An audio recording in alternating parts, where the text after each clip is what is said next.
భీష్ములలో 2 ఔన్నత్యాలు ఈనాటి యువతరం గమనించాలి. నేను వాళ్ళ కోసం చెబుతాను. వ్యాసుడు తల్లిని ఎప్పుడు నువ్వు తప్పు చేశావు అని అనలేదు.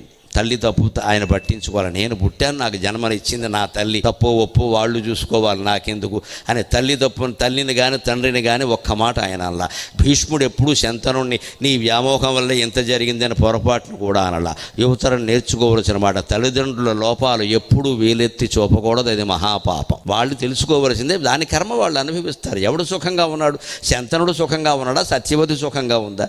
వాళ్ళు అనుభవిస్తుంటే ఓ పాక మనం పొడవలసిన పనే ఉంది ఇక్కడ. ఎప్పుడూ పిన్న వయస్సు వాళ్ళు పెద్ద వయస్సు వాళ్ళ దోషాలను ఎత్తి చూపకూడదు. గురువు అయినా సరే, తల్లి అయినా సరే, తండ్రి అయినా సరే, ఆఖరికి ఒక ఏడాది పెద్దవాడైన అన్నగారైనా సరే, అన్నగారికి ఆ గౌరవం ఇయ్యాల్సిందే. అదే భారతీయ సంస్కృతి. తండ్రి ఎంత వ్యసనపరుడైనా సరే సంస్కృతి అంగీకరించం. ఈ కొడుకులు కోడళ్ళు ఎవరు వీళ్ళు మార్చలేరు. అత్తమావ ఎవరి పరిధిలో వారు ఉండవలసిందే, ఎవరి కర్మ వారు అనుభవిస్తారు, అది వేరే విషయం. ఎవడు సుఖంగా లేడు ఇక్కడ.